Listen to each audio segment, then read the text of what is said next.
What if I told you that cleaning the toilet could feel better, Jami, than you playing your favorite game of solitaire? We're going to talk about that today. And it's not Would you because... believe me? Would you believe me? No, not... Well, maybe I would. I don't know. Because I like cleaning. Okay. So maybe I would believe you, but I don't know if the rest of the world would believe us. All right. But we're not here because we're starting some cleaning service or trying to sell you cleaning products. No. We're seriously going to talk about this. Right. We're going to talk about the Clorox Effect. It's something about the surprising satisfaction behind scrubbing, wiping, and checking stuff off your task list and how that relates to streaking, honestly. Yep. And we're going to talk about something called the Zeigarnik Effect, which explains why your brain actually loves streaks of small and micro-completed tasks. So if you have ever felt weirdly amazing after completing a chore, this is the episode for you. So let's start streaking. What is streaking and why should you do it? Streaking is how you set up personal winning streaks. Look at who you want to be and what you need to do to become that person. This is streaking. I'm Jeff. And I'm Jami. And we are streakers. Through 30 years of marriage and 7 children, we have learned the power of consecutive consistency or streaking. To start streaking is simple. You just follow these 3 laws. Make it laughably simple, keep a record, and join the streaking community. Streaking is your hidden superpower. With it, you will consistently progress and grow in whatever area of life you want. In this podcast, Jeff and I will share all the fun, exciting, serious, solemn, wonderful parts of family, spiritual, professional, and personal life, and how streaking powers it all. So join us in the conversation, join the movement, and start streaking today.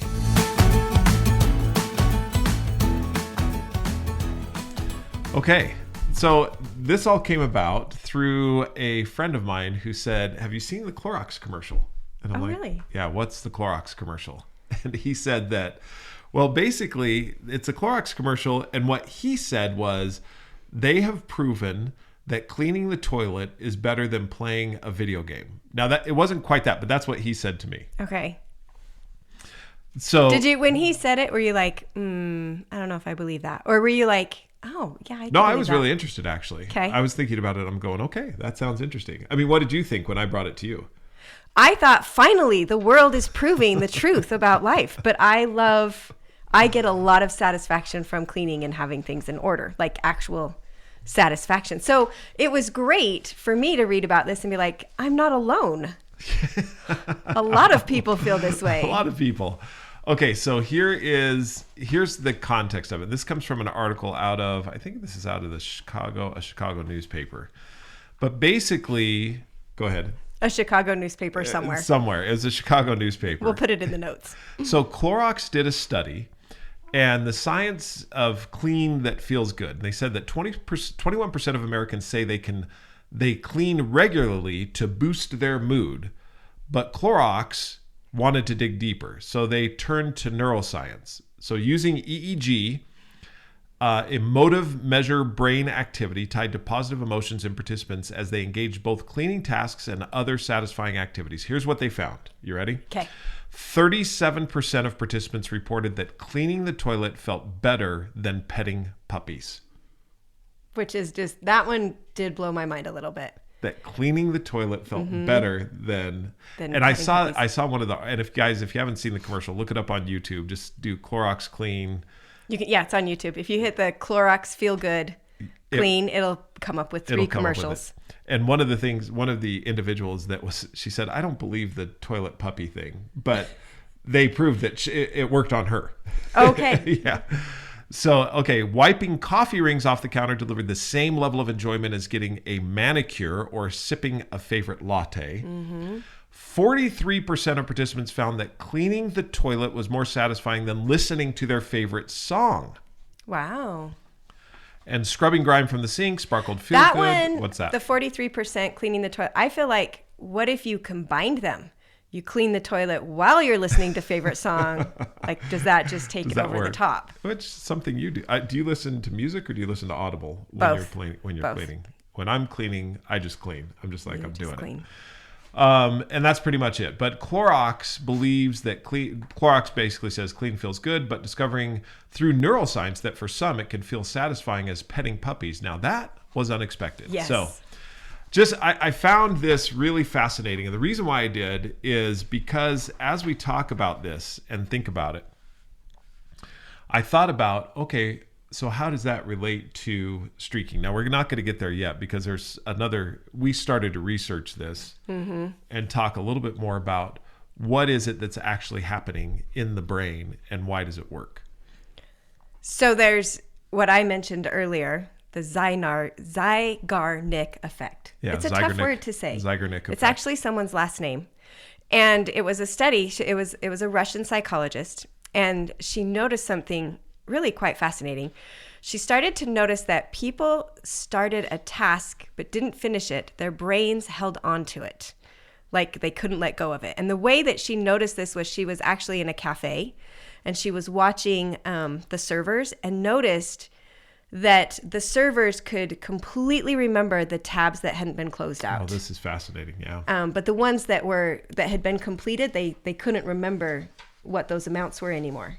And so she started to study on it and observe this in other people and found out that there's this phenomenon where uncompleted or interrupted tasks are remembered more easily and create more mental tension than tasks that have been completed, which I also found fascinating because I do feel like I've looked at this in myself in not necessarily tasks, but in relation to memory, that I feel like I can remember things that aren't done more than I can remember things that have been done. And this helped me to understand that your brain holds on to it, like this uncompleted task is held on to. Mm-hmm. And the completed ones, because they're completed, it's done. It's gone. You don't think about it anymore. So have you, because you and I have talked a lot about how I get, it's almost like, and you have this ability to come into a room and see what's not done. Yes, it's a blessing and a curse. but you can look at that room and be like, oh, there's certain things that aren't done. Yes. And that was proven true with what we'll call the parable of the trash cans. Mm-hmm. Have we talked about that on the podcast before? I think we have, but it wouldn't. I think it's worth repeating. So we were I wanted the boys to take the trash cans in without having been told to take the trash cans in. So on trash day. Have any of you ever faced this before, ever? Where you're like, it's your job. I'm sure all of us are like, yes. And I got to the point that I was like, I don't want to have to remind you. I want you to notice that they're there, that the trash has been emptied. And I want you to be like, oh, I should bring the trash cans in. So we talked about this for several weeks, and I'd had to remind them again and again, please bring the trash cans around. And then we hit a week that they did it without me reminding them. And I'm sad to say this, but I'm like, I didn't even notice. I didn't notice. And it was a couple days later that I was asking them to do something else and was kind of irritated with it. Chance, I think. Yeah. And he was like, I brought the trash cans around and you didn't even notice. And it was kind of one of those startling moments where I'm like, you're right. I didn't notice. And I spent the next couple days thinking about that because I thought, isn't it fascinating that because the trash can was visually there, every time I drove into the house, I was like, dang it, boys, take the trash in. Why do I have to keep reminding you? But the minute it was done, out of sight, out of mind. I literally did not even notice that it had been done. And so that is something that was reiterated with this, helped me understand that I'm like, okay, this is a common thing that happens. But it also started for me an opportunity to kind of look at it and be like, okay, what other things are people doing that because it's done, I don't notice it? Because it's not irritating, because it's not undone, because it's not unfinished, because it's, has been completed. How can I notice it even when it's completed? Right. And I think that's, as you talk about that, the task list, here's another thing that I thought about is if you put a whole bunch of tasks on a list and you get ones done, you're not going to remember those ones that are done, but you'll remember the ones that are undone. And it kind of itches at your brain and it keeps going there. Now, here's the reason why I bring it up in this way.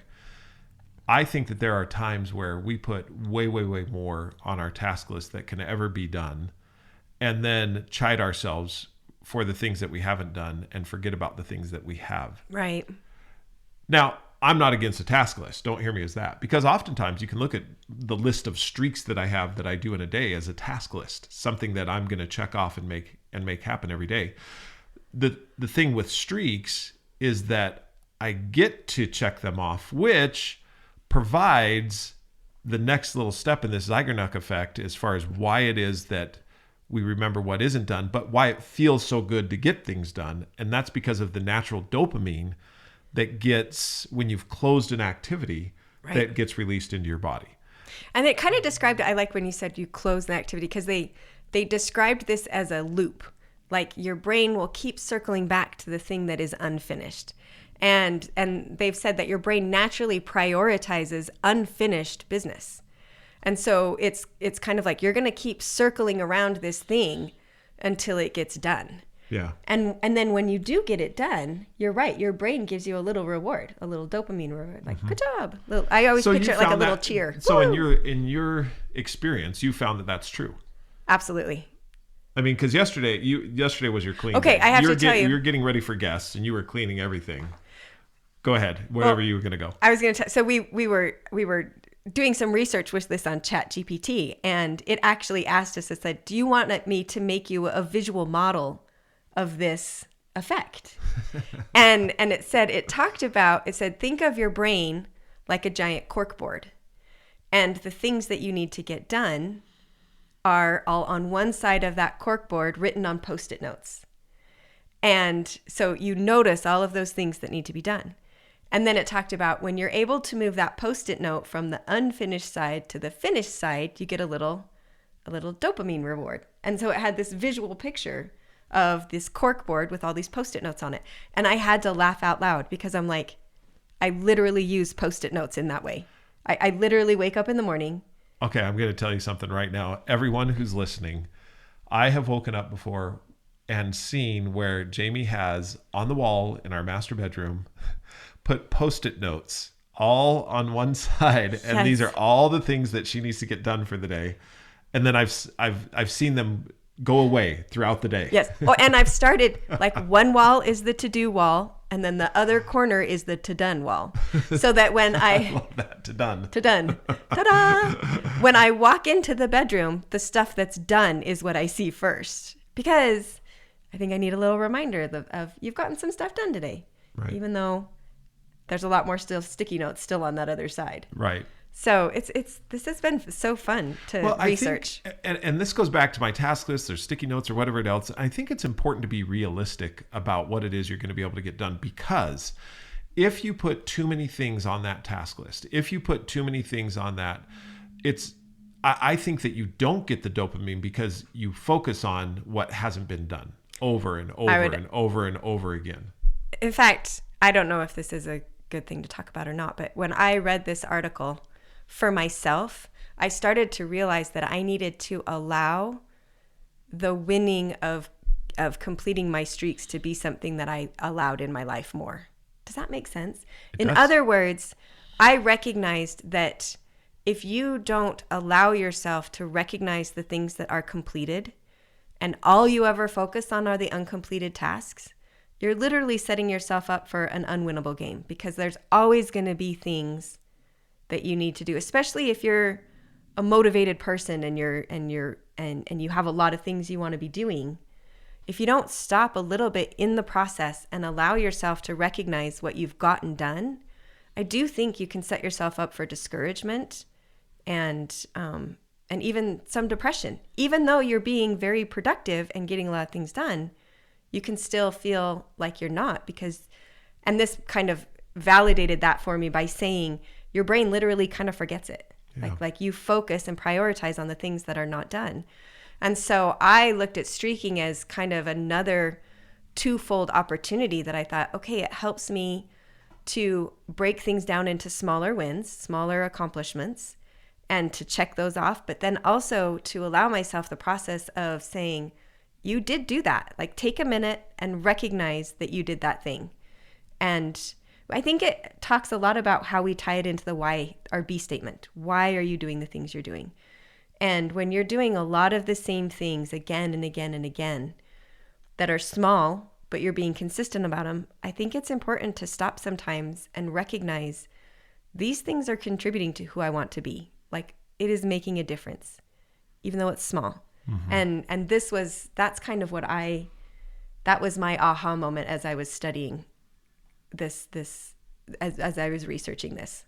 One of the aha moments that I've had over and over again is the common phrase, which is don't just check the box.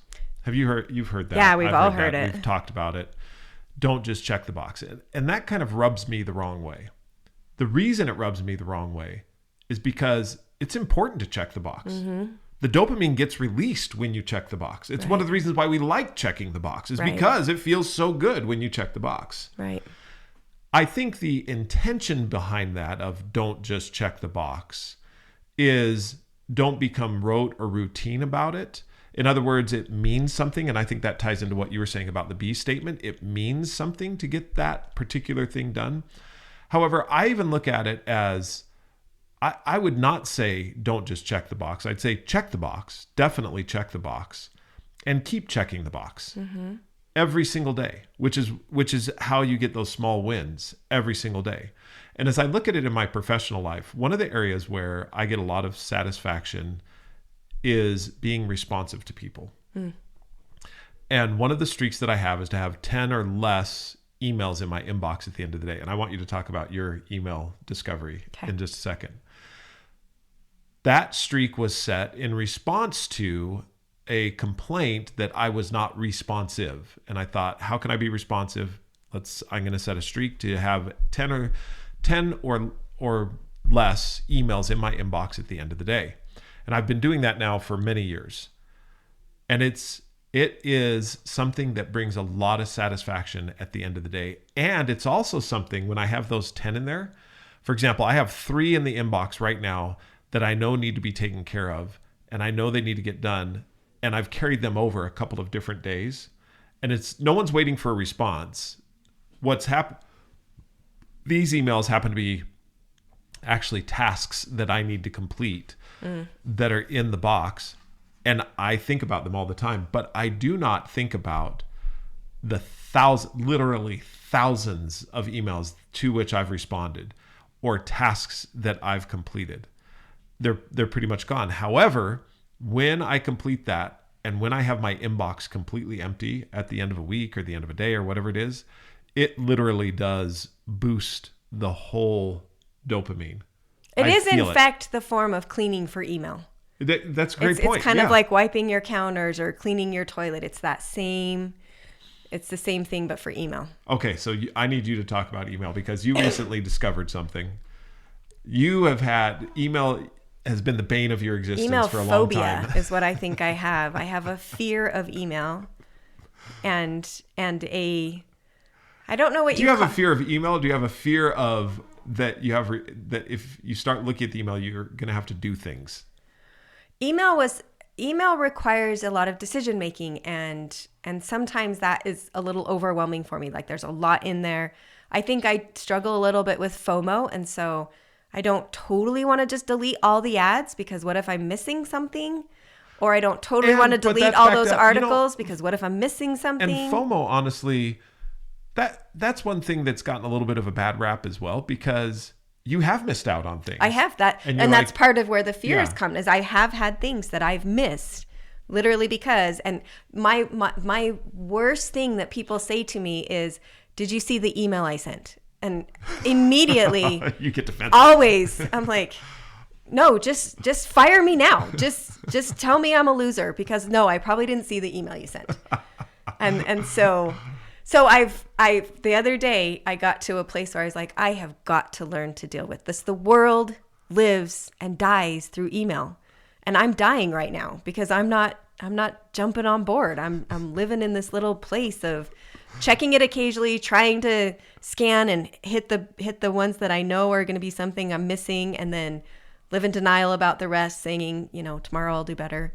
So finally I took some of your advice and I actually typed it into ChatGPT, and I was very honest. I'm like, this is my problem with email. This is what causes me to procrastinate or keep from checking it. And I just said, I get overwhelmed. I feel like I have to make a lot of decisions quickly, and there's a lot in there, and I feel like it's going to take a big chunk of my time that I don't have, and I need a system. And it was great. It gave me a lot of different options, and I was able to pick a system that worked really well for me, which was basically, I'm probably saying this, and there's probably a million people out there that are like, yeah, duh, I've been doing that for years. But for me, don't think it was life-opening. Because this is something that everyone faces no matter what. So sometimes it's like the red badge of courage to say, I have 3,000 emails in my inbox unread. I think sometimes it's promoted as, this is how busy I am. Yes. Granted, busy and everything else. However, clearing out the email inbox does provide something of a dopamine hit. Go ahead. Well, and I had a friend that said, oh, when I got that bad, I just deleted everything and started over. And I tried to do that one time, and I just couldn't, because I'm like, there's something in there that's important and it's going to come back to bite me in the butt. I just know it.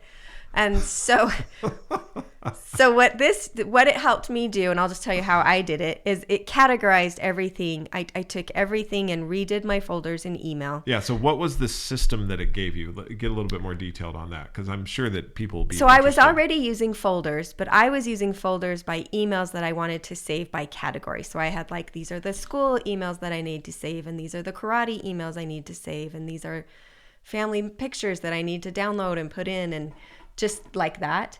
And the way that it suggested was to create folders that are, so my first folder is action needed. In other words, this is an email that I need to do something with.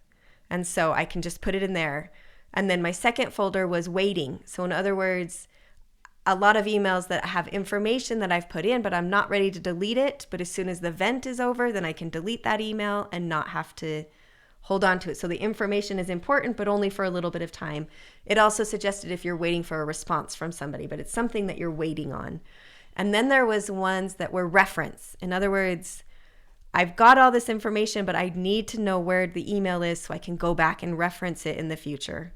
And then there was one that was read later. And this is where like my newsletters or certain newsletters that I subscribe to that I want to read, but I don't have time to read it right now. And that really helped me because I was able to look at each email and say, is this something I need to do something with? Yes, I don't want to forget I need to do something. All right, put it in the action needed. Is this something that I've got all the information, I've calendared it, but I still need to be able to reference back to this email? So it gave me a system. And then it was exciting. Then every time I put something in the bucket, in my little folder, I was like, oh, I cleared another one. And the confidence that that when I needed it, I knew where to look for it. That's what it did. When I needed it, I knew where it was, rather than just kind of this haphazard, like it's in there somewhere. What I think about too is the FOMO, fear of missing out. What you did as well is belay that fear by having a folder that said read later. Yes. And the folders that you have, okay, ones that I absolutely need to, action needed, you're going to go there. And I'll bet there's a smaller number in there. Yes. Than there is in the one that's read later. Right. Or those that you're thinking of, maybe the event has passed. I don't know if that's an action needed or the one in the middle. However, that's a waiting. Mm-hmm. What I look at is you were able to find a system that allowed you to check the box. Yes. To be able to say, I've got this done. And your inbox is now clear and clean at the end of every day. And it gave me a little, it feels a little bit like, have you had those times where you walk into your house and it's been a super crazy weekend and you've had company and you've been a million places and you walk in and you're like, this house is a disaster. And one of my favorite things in, what is the Tom Hanks movie where they go to the moon? Apollo 13? Apollo 13. Apollo 13? Yeah, they don't actually make it to the moon. They go around the moon. They go around the moon. Okay, yeah. So Apollo 13, it's before they leave for the moon, right? And they're hosting a big party. Yeah. And the house is trashed and she's sitting out on a lawn chair in the backyard and she's like, I don't want to clean the house. Let's just move. I say that whenever I'm like, it's too overwhelming. There's too much. But often I found that you just pick one small thing and you kind of start there. But once you have a system in place, it's not quite so overwhelming. That's what I felt like for email. So often I'd look at my email and be like, so do you keep it still today? I mean, because you started that, a couple of weeks ago? A couple weeks ago, yeah. And you've got it down. I'm on 2 weeks. Now, I have not set a streak yet, but I'm almost to the place that I feel like I can. You've had your email streak for years. Yeah. How long have I had that streak? Have recognized that I need it, but have been afraid to set an email streak. I'm like, no, I can't do it. You're like, I'm not going to set an I'm email to the streak. place now that I'm like, I have a system. I think I could do that streak. I could. And not only could I do it, now I'm looking at it saying, I need that. That will get me checking and reviewing my email every week. And if I could get, like, I think I would start with check your email every day and do that for a couple months, and then get to a place that I could have 10 emails in my inbox at the end of the day. So I have been at it for 9 years, over 9 years. That's amazing. Where it's 10 or less emails in the inbox. I love your system. And I love that the system works because it allows you to make decisions. Yes.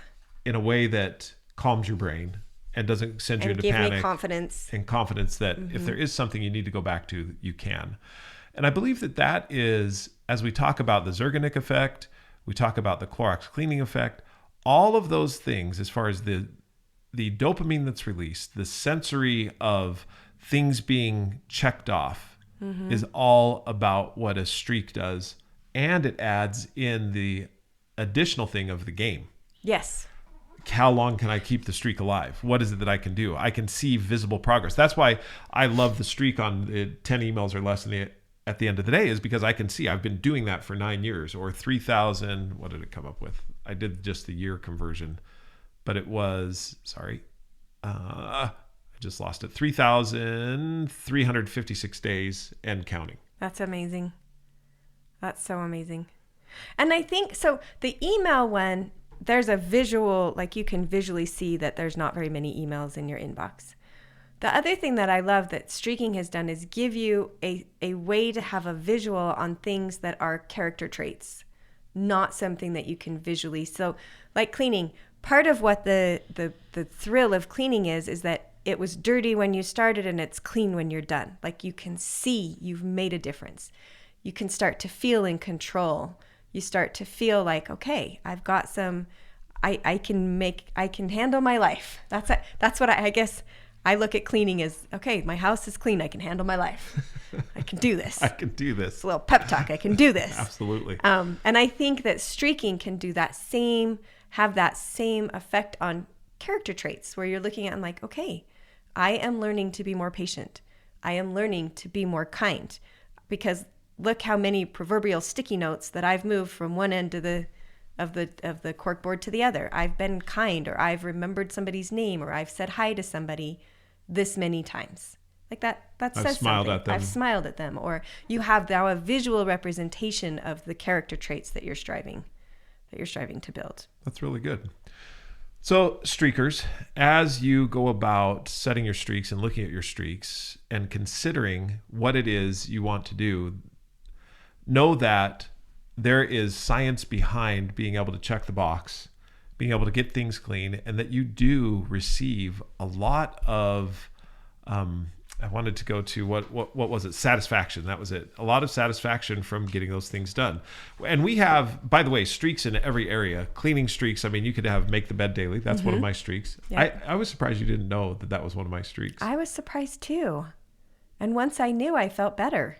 Because we just had this discussion the other day. I went in to make the bed, and Jamie said, "Well, I'm getting to that." And I said, there was something that you felt like you should be making because of something I was doing, but I was like, well, this is one of my streaks, and so it's okay. I'm a little insecure because you're a really good morning person, and I'm a lot slower morning person. Okay, but just contrast that at night when you're really great at doing everything, like last night, and I was like, I have no more words left. I know. My words are done. But every book you read says that the early morning people are great people. Like they're the ones out there conquering the world. Maybe you need to write the book that is, the late nighters are doing it too. Yes, maybe you need to write that book. But it was great to hear that once you said, "Oh, this is a streak," I was like, "Oh, well, I won't feel so bad about you making the beds as often as you do, because now you're just checking off your streaks." Yep, that's what I'm doing. So a couple of suggestions. As far as streaks to set, we talked about make the bed daily, wipe down the counter, clean one thing. Mm-hmm. There's also been one, we were talking about this the other day. We have a junk drawer, and like maybe organize that junk drawer. Yeah. Might be one, not a streak necessarily, but something. But I do have a streak to organize or design something every day. Every day. Yeah. The thing that I look at is, how do you feel before and after you complete the streak? And I would suggest writing that down. Taking opportunity to write it down. One of the things that we've now offered in the MyStreaks app is a journal. And that journal is something that you could do a quick video recording or type a text. I'd recommend that after you've completed your streaks, go into the journal section and just record, how did you feel before and after?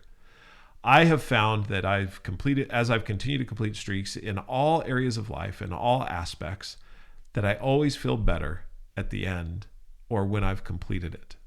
And it's quite fascinating. I love that idea, because I love that that we're asking ourselves and others to slow down for a little bit and notice how you feel, rather than moving on so quickly and dismissing that good feeling.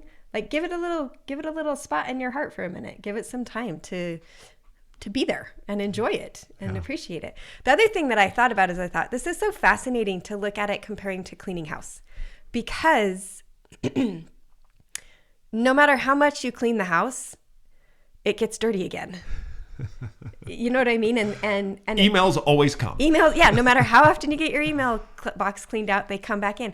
So embracing this process is a beautiful thing, and that's what I feel like as you clean the house and you feel the dopamine from that. You can have that same feeling as you use streaking in your life, and to do these same things that you're doing again and again and again, just like cleaning your house. So rather than resenting the fact that, like in Incredibles, he's like, I feel like the maid, I just cleaned up this mess.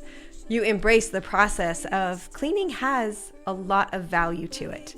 Just as checking my emails, just as all the things that I've made streaks in my life. So you may not save the world by cleaning the toilet, but you just might save your mood. Yes. So we have appreciated talking with you today about the Clorox Effect and how that has just a great, what is the word I'm listening for? I just lost it. Impact. Thank you.